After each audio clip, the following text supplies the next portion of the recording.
Okay guys, so today we're going to go over going from a graph to a table and also just finding constant rate of change in your equation from a graph or a table. So it's just good practice over some of the stuff that we've been doing, and we're going to talk about things like the y-intercept and m in our equation as well. So b in the equation, y equals mx plus b, which I'm going to go ahead and write that at the top because this is the equation that we've been using again and again and that we're going to continue using through this unit. So it's good to just remember that, all right, when they're talking equation in this, first of all, I know an equation needs an equal sign because otherwise that's not an equation anymore.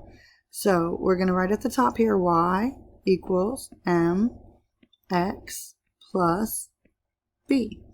So that's always the equation that we're going to be using through this. So kind of a neat little thing to help you remember maybe what the m and the b stand for is that the m represents how the line moves. So I'm kind of writing it right there, moves. That's an M-O-V-E-S. There wasn't much space, sorry. And then b is where it begins. So that's at the y-intercept, so it begins at the y-intercept. And in word problems, the word begins kind of helps you remember too that that's like the one-time fee or the upfront cost where it begins. So M for moves, B for begins. Those are just little things to kind of help you remember. All right, let's go ahead and look at the problem.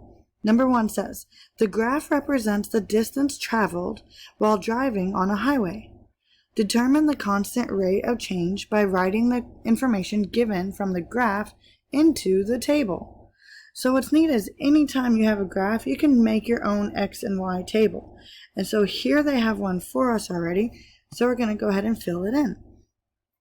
So in tables, X always comes first on the left side here. So we have X and then comma Y. Well, then we pick our pretty points from the graph and we fill it in.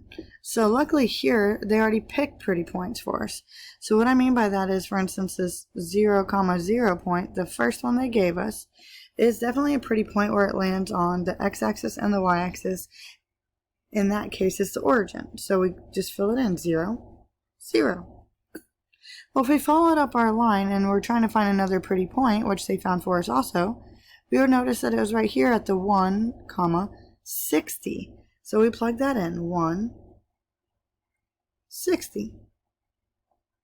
Our next pretty point would be our 2, 120. So if you notice here, our number lines do not always count by ones. And that is very important to notice because our y values here are counting by 20s, 20, 40, 60, etc. Our time, which is our x values, the hours at the bottom, are actually counting by halves. And yes, they can definitely do that as well. So if you notice, the first line is just half, and then it's 1, 1/2, 2. So our time, our x values are counting by halves there. All right, let's fill in our last pretty point here for the table. We have 3, 180. So 3, our y value was 180. All right, so now what we do is find our patterns, which we've called the loop-de-loops before, and it's got many names. So right here, let's go ahead and start finding our y pattern and our x pattern, which is also called the change in y's and the change in x's. All right, so the change of y, we're going to do over here. I always have my students kind of extend the table and put your change. All right, 0 to 60, that's going to be plus 60. Well, 60 to 120 is still plus 60, and still again plus 60. All right, on the left side are the change of x. So our change, or our pattern here is, well, plus 1. Plus 1 again, and then 2 plus 1 gives us 3 again. So our change of y, over which will circle our bottom one. And remember, this kind of helps you remember to make like a happy face here. It just kind of another technique to help you remember which one goes where. I circle the left one, and just like a happy face, I would draw to the left, to the right like this, and put it right there underneath. And our change of y over change of x, which is how it should be, change of x equals 60 over 1, which really just simplifies down to 60. And that guy right there is our m. So our constant rate of change we just found. It's 60 over 1, which equals 60. And 60 what, for instance? We do need to understand, well, what exactly is changing? Well, it's 60 miles per 1 hour. So it's 60 miles per hour. So 60 miles per hour. And mph again is miles per hour. All right, let's go ahead and see what we can do for our equation now. We have our m, so I recommend kind of writing your equation like this first. Mx plus b, or we had our y equals mx plus b, and then plug in what we found. Well, what we found with the constant rate of change was our m. So y here stays the same. Our m, we replace it, we plug in what we found. Instead of the letter, we put the number. The value was 60. We still need x for the full equation. And now we need to find our b. Well, if we look back at our graph, which is one way to definitely help us, or our table, in this case, we have both. We need to find our b. Well, the b is where your x is 0. So let's look at our table first. Hey, look, we have an x of 0. But where our x is 0, so is our y in this case, which is also right here on our y-intercept, which is where the line crosses that y-axis. Right here at the very bottom, it crosses right through the origin. So since it crosses through the origin, and on our table it's 0, the x of 0 is a y of 0, and we know that the line is proportional since it does go through the origin, then our b, I'm going to do it in a different color, our b is going to be plus 0, just so that you understand that that is of 0. And in the end, you don't have to have that part, so another way you could see it is just y equals 60x, which is a proportional line, so we can also check that part off, knowing that yes, our graph is proportional, and so is our equation. Alright, let's talk about what the point 0, 0 represents. Well, the point 0, 0 is the origin, yes, but on this graph, it represents that at 0, so at 0 hours, it was 0 miles traveled, which makes sense. What about the point 1, 60? Well, 1, the x values are the hours, and the 60 would be the miles, so I'm labeling it hours and miles. So that's just saying that at 1 hour, 60 miles were traveled.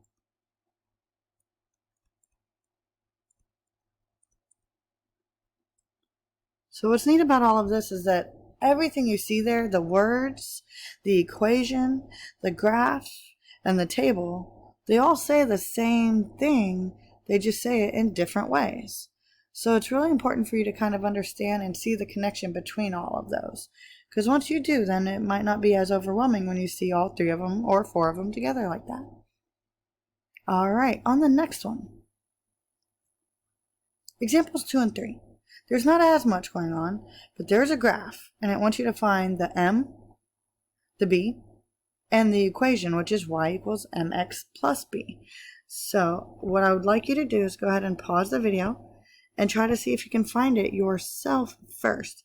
So what I'd like for you to try to do is to find those pretty points on your graph and then make your tables and go ahead and do it like what we just did, where you find your loop-de-loops, you find your m, plug it in, and then find your b using either the table or the graph.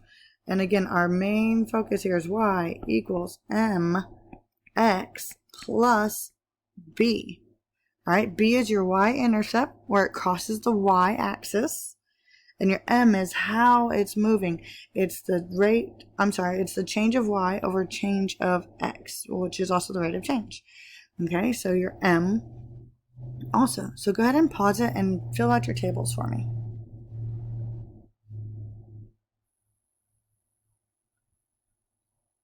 Alright, so hopefully you paused it, and then you noticed that I went ahead and did the tables from the pretty points. And I'm going to add that back at the top, the equation y equals mx plus b. Okay, so on these tables, on the graphs, my suggestion for pretty points is always try to start at your y-intercept. So usually that falls on a nice pretty point, right? So our y-axis is the one that goes up and down. The x-axis is the horizontal, which goes side to side. So again, x-axis is side to side or horizontal. Y is vertical, which goes up or down. That's important to know. So the y-intercept is right where it crosses at the y. Well, if we look at the first graph, it crosses at 0, 0. So for my y-intercept, I already know it's going to be 0, so I plug that in for b right there. Well, I haven't plugged it in, I'm sorry, I found the value for b. And then in my table, I noticed that I put 0, 0 because that was my first pretty point. I always try to start there and go right, just so that I tend to have more positive numbers and also just kind of have a nice starting place, which usually works. All right, my next pretty point for that one is 1, 4, which I plugged into my table, and then 2, 8. So for this first one, let's go ahead and find our m, which is our pattern. So I'm going to extend my table. I have the change of x. All right, I noticed that all the way down it's just plus 1. But my change of y, I noticed all the way down also, the change of y is plus 4. And so I have to circle this guy, bring over, make that smiley face, put him right underneath there. There's your smiley face, and it's 4 over 1, which just goes down to 4. So my pattern there, or my rate of change, and my m is 4. So the equation, we'll just plug it in now. So y equals, stays the same for the equation, y equals, our m is going to be a 4 now. Okay, so our m is 4, but the x stays the same. And then we have plus 0 here, so I don't have to put that. So that is my answer, y equals 4x. All right, go ahead and pause the video and try to do the next one yourself for me, and then come back and check it. Again, just take what you've learned and apply that to the next problem. Okay, so I cleared out that other table from the other problem so that we had more space to look at this one. So on this one, once you picked your pretty points, you had 0, -3. You might have had some other ones also, but either way, you should still get the same pattern if you pick the correct pretty points. If you notice, I did put one on there that's at -5, -1, but I didn't use that one because I wanted to kind of start at the y-intercept and go to the right if I could, which I had 3 points, so I used those. I used also 5, -5, as you see in my table, 10, -7. And then I found my change of x, which you should have done as well, which was +5. The change of y was -2 all the way down. And then you see I did my smiley face where I circled my +5 and went left to right and boop, put them right underneath the -2 to have my fraction of the change of y over the change of x. And then I put it up top right, rate of change m is -2/5. My y-intercept is -3, which I highlighted for you in other places as well. So let me highlight it there. I'm sorry about that, to color code it, to show you where it falls on the graph, in your equation, and on the table. So your y-intercept is the b. It's where the line hits the y-axis, which your y-axis is this guy right here. So where the line crosses that is your y-intercept, which is your b. And in your table, it's anytime x is 0, because if x is 0, then that point has to land on the y-axis, which would be -3 as a y-intercept. All right, hopefully this makes sense and you can apply this video to your next problems. Go ahead and try them out. Good luck, guys.